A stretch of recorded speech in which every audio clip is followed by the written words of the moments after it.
como funciona o processo de adaptação do imigrante aqui nos Estados Unidos ou em qualquer outro lugar do mundo?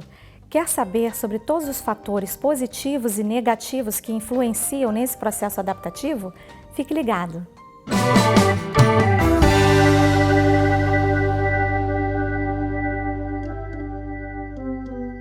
Olá, esse é o Cruzando Fronteiras, um programa de bate-papo sobre assuntos imigratórios e também outros temas de interesse da comunidade imigrante aqui nos Estados Unidos. Estamos recebendo hoje Luciana Aguiar, psicoterapeuta. Seja bem-vinda, Luciana. Obrigada, Renata. É um prazer estar aqui nesse seu projeto, que eu acho que é muito importante para a comunidade brasileira, né? Bom, eu sou Luciana, sou psicoterapeuta, eu sou licenciada nos Estados Unidos, no estado da Geórgia, especificamente. Eu tenho a minha formação, ela começou no Brasil e terminou aqui. Eu tenho meu mestrado pela Georgia State University aqui. Eu sou certificada nacionalmente como terapeuta de saúde mental e também de reabilitação. E a minha abordagem terapêutica, eu trabalho com cognitivo comportamental e trauma, EMDR e também com play therapy, para poder atender as crianças. Bom, Luciana, vamos falar um pouquinho sobre esse processo adaptativo, né, do imigrante, não só nos Estados Unidos, como em qualquer outro lugar do mundo, né? Okay. Quando a gente fala de mudança, é uma coisa muito séria, né, na vida de uma pessoa, de uma família.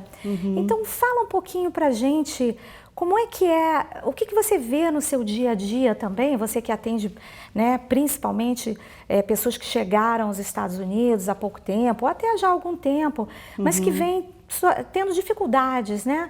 Sofrendo com alguns desafios, né? Enfrentando desafios nesse processo adaptativo, né? Fala um pouquinho pra gente dos pontos positivos, os pontos negativos, como é que essas pessoas podem já se preparar até antes de imigrar para outro país? Tá ótimo. Vou falar um pouquinho da minha experiência clínica, né? E também trazer alguns elementos de estudos que tem por aí, né? Sobre esse ponto, né, o ponto da imigração.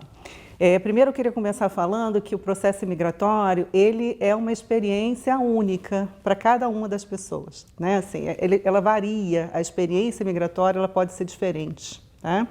Eu gosto de falar isso porque muitas pessoas acreditam, né, que o fato de imigrar, que eu estou saindo para uma situação melhor, que eu estou tendo uma nova oportunidade, tem uma certa romantização em cima do processo imigratório e muitas vezes ele não é tão fácil assim, né?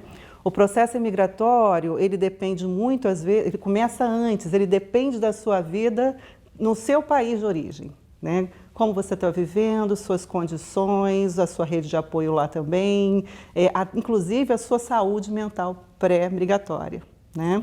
Então a gente divide em fatores, né? Quando a gente fala sobre a questão migratória, existe, quando você perguntou para mim o que pode fazer esse processo ficar mais fácil ou não, a gente tem fatores pré-migratórios e a gente tem fatores pós-migratórios e muitas vezes também nessa transição, dependendo de como a pessoa chega no país, né, ela também pode ser inclusive traumática, né? Então eu tenho experiência, né, clínica e muitas vezes as pessoas não me procuram aqui diretamente por causa da questão migratória, do estresse que a gente chama de estresse adaptativo, né?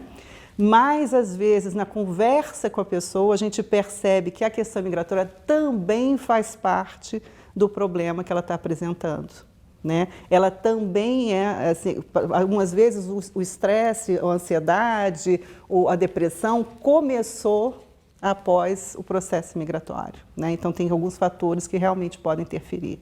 Sim, e as pessoas, por exemplo, também que já têm um histórico de depressão, de ansiedade, né, no seu país de origem, como é que isso funciona, assim, quando a pessoa muda para cá, deve-se continuar, obviamente, acredito que você recomende isso, né, que um trabalho psicoterápico, algo desse tipo, o que você recomendaria para essas pessoas? Você estava falando muito de rede de apoio, que tipo, vamos dar alguns exemplos de rede de apoio que a gente pode Eu vou fazer o seguinte, eu vou começar um pouquinho então falando desses fatores, fatores de risco que a gente chama pré-migratórios, né? Então assim, Assim, a questão da saúde mental pré-migratória é um dos elementos, ele não é o único, mas é importante sim a pessoa vir preparada, né? Por exemplo, se a pessoa já tem um transtorno psiquiátrico, por exemplo, já sofre de ansiedade, já tem um processo de depressão pré-migratória, é importante que ela venha para cá, se toma medicação, que traga seu medicamento, né, consigo, que converse antes com os seus terapeutas, as pessoas, os médicos, que fazem o seu tratamento no seu país de origem, para saber como ela daria continuidade aqui. Isso é um elemento, ter informação, isso é muito importante, tá? Agora, existem também outros elementos pré-migratórios que são importantes levar em consideração. Um deles é, qual é a sua motivação migratória? Por que eu estou imigrando? Eu estou nesse processo porque meu vizinho falou que é bacana, porque a mídia está falando muito sobre imigração, né? Eu tenho essas motivações externas, mas eu preciso conhecer qual é a minha motivação interna, por que eu realmente quero começar esse processo. Isso é um elemento importante, tá? Outra coisa que é importante, que tem a ver com planejamento, também na parte de saúde, mas também na parte financeira, que também é importante, né? Estressores financeiros também são estressores importantes, que podem afetar o processo migratório e a saúde mental depois da imigração, né? A rede de apoio, né, no seu país de origem e também no país para onde você está mudando, isso também é um fator muito importante que deve ser levado em consideração, né? Muitas pessoas migram, às vezes, sem apoio da família, né? Às vezes até, né, indo em oposição ao desejo da família no país de origem, né? Isso já causa um estresse na saída muito grande, né? E às vezes ele também está mudando para um país em que ele não tem uma rede de suporte, que ele não conhece ninguém naquele lugar, né? Uma pessoa que vá te ajudar, né? Que te aconchegue naquela sua chegada, que né? O acolhimento, exatamente. Né? Toda a dificuldade, muitas vezes dificuldade com a língua, dificuldade, quer dizer, estamos falando para um público que pode estar nos assistindo em qualquer lugar do mundo, no Japão, na Alemanha, na Itália, e aqui nos Estados Unidos, no Brasil. Então, assim, eu acho que uma das coisas mais importantes, né, é você antes também de mudar, tentar aprender um pouquinho já de antemão sobre a cultura do país para onde você está indo, né? Se você já tiver um treinamento naquela língua, já tiver uma proficiência naquela língua, melhor ainda, claro. Eu acho que isso facilita muito também. Com você certeza. vê isso muito com seus pacientes também? Pessoas que não falam inglês, que têm dificuldade, ou que têm essa dificuldade também na parte cultural da amizade, né? Porque o brasileiro é muito, principalmente nós brasileiros, os latinos, nós somos muito amigáveis, muito simpáticos, a gente está sempre, né, sorrindo. Às vezes a vida nem está tão alegre assim, mas a gente está ali, né? É verdade. Sorrindo. Isso é uma questão muito importante. Grande parte das pessoas que passam por esse processo migratório, eu percebo que eles têm muito pouca informação sobre o país que eles estão indo. Pouca informação no sentido como é a cultura daquele país. Existem distanciamentos culturais muito grandes em alguns países, né? Pessoas, por exemplo, que migram para a Ásia ou para a Europa, alguns países, a gente tem um distanciamento, e até mesmo aqui nos Estados Unidos existe um distanciamento cultural importante, né? E quando a gente se depara com isso, o processo de aculturação, o que é isso? Que é quando você consegue emergir na cultura do outro, fica muito mais difícil pela falta de informação que às vezes a pessoa tem sobre esse país. Então é muito importante, se você está pensando em imigrar em qualquer situação, né? Se você vem, inclusive às vezes até quem vem para fazer, né, vem estudar aqui, né, nos Estados Unidos, é importante você entender quais são os costumes, qual é a cultura daquele país. Isso é muito importante. E um aspecto cultural importante é justamente a questão da linguagem, do idioma, né? Saber me comunicar é muito importante, né? É um dos aspectos fundamentais para a aculturação. É muito difícil você entrar na cultura do outro se você não consegue vencer, por exemplo, a barreira de comunicação. É né? verdade. E faz a sua vida, do ponto de vista prático, muito mais difícil e você fica muito mais dependente das pessoas. E a dependência, muitas vezes, coloca você numa vulnerabilidade ainda maior, porque a gente depois pode falar um pouquinho sobre isso, sobre a vulnerabilidade do imigrante. Tá? Sim. E outra coisa também que às vezes é importante é você entender também, por exemplo, o mercado de trabalho daquele lugar. né? Assim, para onde que eu estou indo, né? Qual é, assim, a minha capacidade técnica ou educacional para eu estar me inserindo naquele lugar? Qual é o tipo de trabalho que eu vou conseguir lá, né? Ou o que que eu preciso fazer, que aprimoramento eu preciso ter para eu poder me inserir a curto ou médio prazo, né, profissionalmente lá? Porque isso é um dos fatores assim, muito, assim, que trazem muito estresse durante o período de adaptação da pessoa que nos Estados Unidos ou em outro país qualquer. Sim. E só para acrescentar aí acho que uma coisa importante, acho que até para nós profissionais, né, que trabalhamos também com pessoas de outras culturas, existe um processo adaptativo também à cultura do seu cliente, do seu paciente, no seu caso. Muitas vezes existe também a barreira da língua, não só da língua, mas como da cultura. E eu já tive algumas dificuldades também no início da relação com clientes, por exemplo, né, do Afeganistão mesmo, como eu estava dizendo. Eles têm uma diferença cultural que muitas vezes a gente quer falar alguma coisa e eles podem entender de uma outra forma. Então, acho que a gente também está se adaptando sempre também ao cliente, não é só a cultura de onde estamos, mas também com quem estamos nos relacionando como clientes, né? Fornecedor de serviço e o cliente. O profissional que quer trabalhar em outro país, é muito importante que ele desenvolva essa habilidade que a gente fala de sensibilidade cultural, ou multiculturalismo, né? O que é isso? Eu não sou obrigada a saber da cultura de todos que vêm aqui, né? Mas eu tenho a obrigação profissional de procurar me informar e entender e respeitar os limites culturais, tá? Então, acho que até voltar um pouquinho da questão da aculturação, que eu acho que é um aspecto importante, assim, quando a gente fala, faz parte da adaptação, processo de aculturação, isso não quer dizer que eu estou abandonando a minha cultura de origem, é diferente. Mas eu preciso assimilar também a cultura deste país, né? Então, o que acontece? Assim, a gente, quando trabalha com esses, né, com os clientes, com os pacientes, a gente tem que ficar sensível à cultura de origem, entender a cultura de origem, mas ao mesmo tempo ajudar eles a entender a cultura daqui e facilitar esse processo. Acredito que mesmo no meio jurídico, né, porque é diferente, são leis diferentes, são costumes diferentes, né, assim como no meu aspecto também, a gente tem que ajudar o cliente também a entender como é que é esse ambiente novo que ele está inserido, né? Respeitando as questões culturais do país de origem, mas ao mesmo tempo ajudando ele nesse processo de assimilação da cultura. Foi muito interessante nesse caso que eu estava citando aí, esse meu contato com esses clientes, contato inicial com o cliente, por exemplo, do Oriente Médio, eles estão muito acostumados a negociar os preços, né? Então, quando eu passei o preço, né, o valor do meu serviço, eles ficaram assim, mas né, eles queriam negociar e para eles não era natural, né, aceitar o preço. Então, eles queriam fazer toda aquela negociação assim, porque é da cultura deles, né? Tem e aí alguns... eu expliquei, né? Não, olha, aqui não funciona assim e tal, eu estou te passando o preço, qual é e tal, enfim.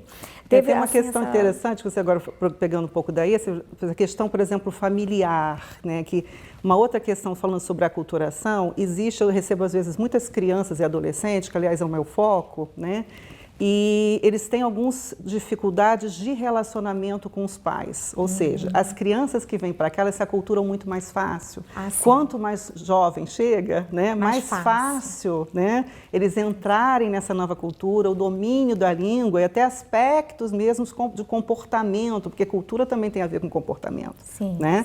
Então, alguns comportamentos ficam diferentes dos comportamentos dos pais, e às vezes a gente tem um choque intergeracional ali, né? Principalmente quando os pais vêm e não aprendem, por exemplo, tem pais que vêm para cá e não aprendem o inglês e as crianças, na verdade, têm o inglês como primeira língua.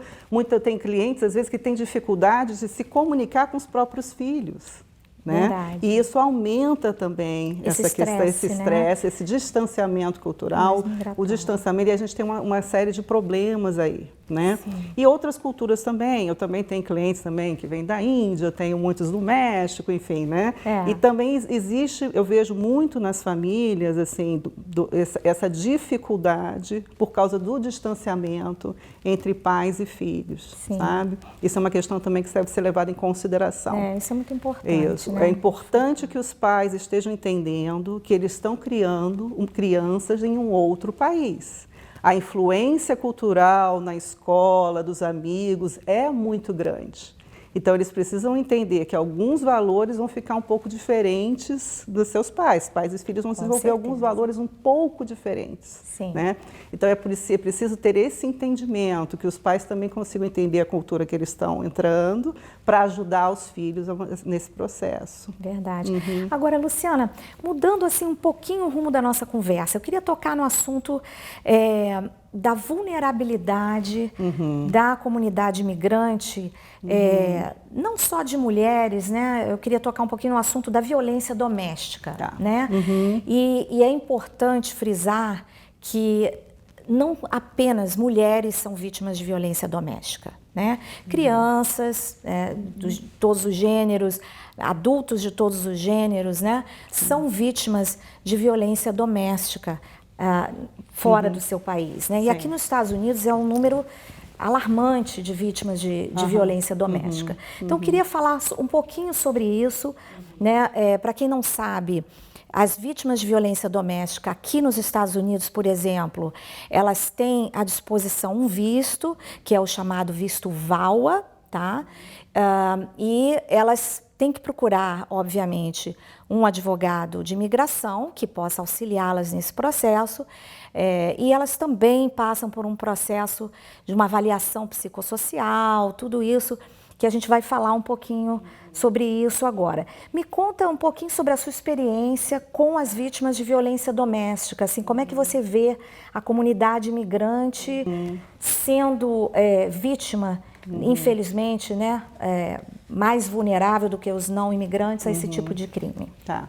Eu tenho duas experiências distintas com eles. Eu tenho uma experiência que eu trabalhei diretamente com as vítimas, porque eu trabalhei com o Departamento de Justiça de um dos condados aqui, né, do estado da Geórgia, e vítimas de abusos, vítimas de violência doméstica chegavam até mim, né, enviado pela corte, para que eu pudesse fazer o tratamento do trauma, né, o tratamento psicológico, avaliação e tratamento.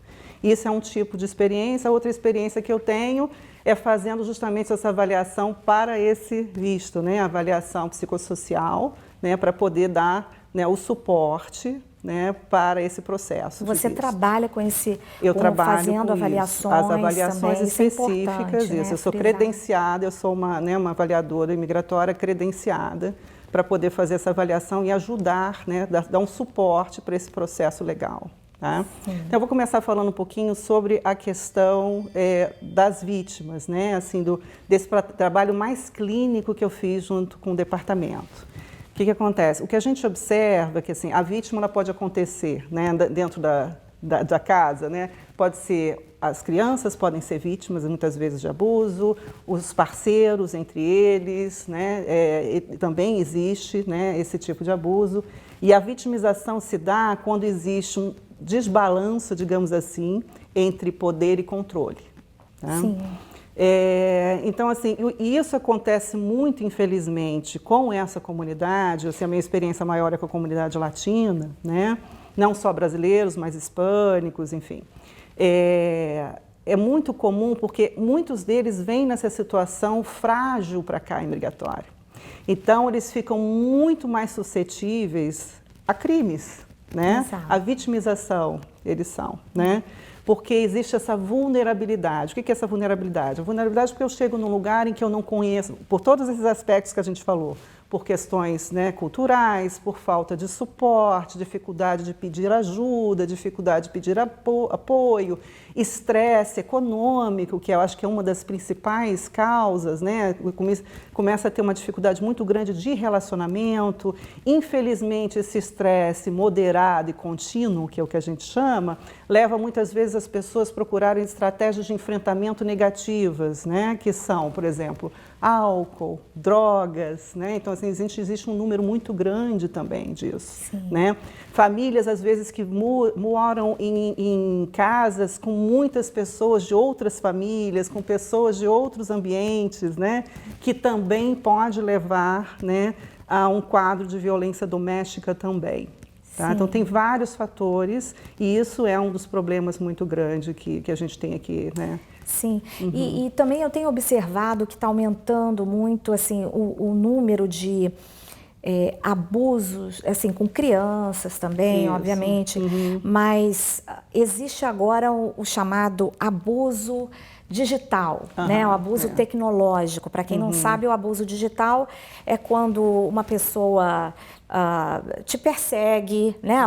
O teu parceiro, né? No caso do VAWA, o seu parceiro tem que ser um residente permanente, né? Um portador de green card ou um cidadão americano, que exerce um controle abusivo, excessivo, né, sobre o seu telefone, sobre as suas redes sociais, né? Ele te ameaça, ele te coloca numa situação, né? E também, aumentando cada vez mais, também o abuso imigratório, que nós chamamos, né?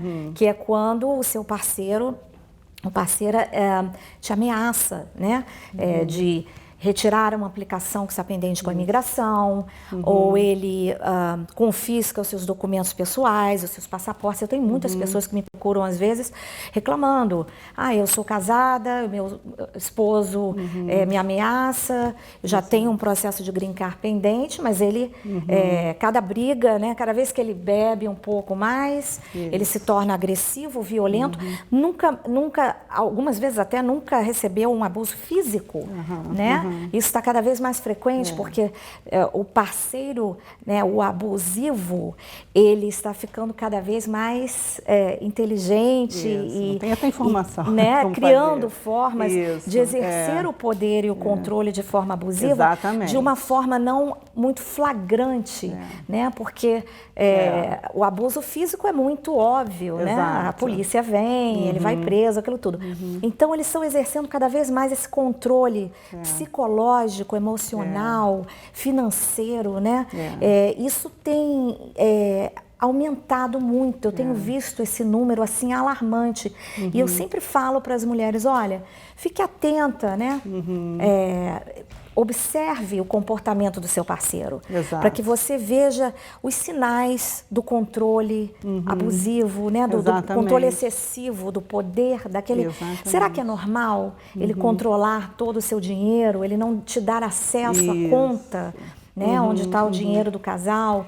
Né? Muitas vezes o próprio salário que a mulher trabalha, ganha, ela tem que colocar na conta e não pode tocar. Aquilo é tudo para o seu parceiro gastar. É importante que as pessoas entendam que o abuso não é só abuso físico ou abuso sexual, que são os mais comuns, que são os mais fáceis das pessoas identificarem, que é o que você está falando, né? Porque muitas vezes tem uma marca física, né? Então essas são mais fáceis. Existem outras formas de abuso, né? Como essa, hoje em dia, assim, o abuso tecnológico, né, que assim, que tem não só eles têm uma questão de controlar, né, mas também assim, muitas vezes eles fazem um processo que a gente chama de grooming, que eles ficam conversando. Isso acontece muito com mulheres, né, que ficam conversando e que estão com carência afetiva ou que estão com falta de rede de apoio. Então vem uma pessoa, isso acontece muito hoje em dia pelas redes sociais, e começa um relacionamento virtual e muitas vezes as pessoas tentam, às vezes, extorquir dinheiro das pessoas, né, das suas vítimas. Ou muitas vezes também, eu tive vários clientes que infelizmente elas foram assediadas pela internet, pelo telefone, pelas redes sociais e depois foram inclusive vítimas de tráfico humano. Né? Então isso é um aspecto importante. É verdade. Essa questão que você está falando também que é importante, existe uma forma de abuso que é o abuso patrimonial, que é justamente isso, é quando uma pessoa tem um controle, né, sobre o dinheiro do outro, né? Quando você não tem acesso ao seu próprio dinheiro do trabalho, ou quando sofre qualquer tipo de ameaça para a produção desse bem, né, desse dinheiro, ou quando uma pessoa, por exemplo, pega empréstimo no seu nome, isso tudo também é uma forma de abuso. Né? Tem várias, assim, qualquer relacionamento que existe, né, um distanciamento muito grande entre seus pares, de poder e controle, ele pode ser considerado, em qualquer área, pode ser considerado um relacionamento abusivo. Verdade. E ele pode, sim, causar traumas psicológicos, tá? Com certeza. E, sim, essas pessoas também elas têm uma impressão de que o trauma, né, ele só vai ser causado por um evento muito grave. Isso não é verdade, tá? Eu tive um professor até no mestrado que ele usava uma explicação muito interessante para trauma, que ele dizia: trauma é qualquer evento que a gente passa na vida em que a gente não tem suporte psicológico interno, arcabouço psicológico suficiente para lidar com ele. Então pode ser uma coisa pequena, pode ser uma coisa grande. Por isso que às vezes uma coisa traumática para uma pessoa e não é traumático para outra. Porque depende da sua capacidade interior de lidar com aquele evento. Sim, né? Sim. Então, muitas vezes, algumas pessoas são o que a gente chama de resiliência, são muito mais resilientes a lidar com essas situações, outra um pouco menos. Mas esses eventos podem ser traumáticos. Sim. Que é, né, voltando agora à segunda parte, que eu estava falando para você, que é da atuação na avaliação, né, para o visto, enfim, é exatamente esse elemento que eu procuro quando eu faço uma avaliação psicossocial, entender, né, qual é a história, né, desse abuso e qual foi o impacto disso na saúde mental. Então, a gente sempre faz uma avaliação, por exemplo, para o trauma, para saber se existe ali, né, um trauma, se existe, inclusive, o que a gente chama que é a manifestação sintomática mais grave, que é o pós-traumático, o transtorno pós-traumático, que é o PTSD aqui. Sim, porque para o visto, né, para esse tipo de visto, para o VAWA, não basta a pessoa ser vítima da violência, né? Nós temos que provar que existe um trauma, né, decorrente desse tipo de abuso que a vítima sofreu. Né? Bom, Luciana, eu acho que a gente já discutiu aqui esse tema interessante que é, né, a adaptação do imigrante, a parte cultural. A gente deu um pouquinho de noção para as pessoas aí sobre a violência doméstica, sobre o visto, né, VAWA, que está disponível para essas vítimas. É importante que as pessoas procurem ajuda, né, de um profissional qualificado. Tenha certeza que você está fazendo a sua avaliação psicoterápica, né, psicossocial, como chamamos na área imigratória, com um profissional que seja licenciado, com um advogado de imigração que seja licenciado, para que você possa saber de todas as possibilidades que você tem de ficar, né, legalmente no país, se é o caso de você não estar legal nesse país, nesse momento. Procure uma ajuda especializada e eu agradeço muito a sua presença aqui hoje com a gente. Mais uma vez nós conversamos aqui com Luciana Aguiar, psicoterapeuta aqui nos Estados Unidos, dona da Plural Minds. Nós vamos deixar aqui depois alguns contatos, uns links. É importante que as mulheres, ou falo de forma geral, as vítimas de violência doméstica procurem ajuda, tenham sua rede de apoio. Só algumas dicas finais aqui. Se você acredita que você está sendo vítima de violência doméstica, procure a polícia do seu condado ou procure, nós temos aqui na Geórgia o gcadv.org, né? Nós temos instituições que ajudam as vítimas de violência doméstica. O consulado, no caso aqui em Atlanta, mas em outras cidades também dos Estados Unidos, possuem a cartilha das vítimas de violência doméstica. Você deve procurar saber, se informar sobre quais são as atitudes, né? Renata, assim, é importante que as pessoas não minimizem a violência doméstica, tá? Porque isso é uma tendência muito grande. Não é nada, foi sempre assim, isso vai passar, vai dar um jeito e vai continuando se vitimizando. Quanto maior a vitimização, maior é o trauma, maior será o impacto na sua vida, na vida da sua família e na sua vida futura, né?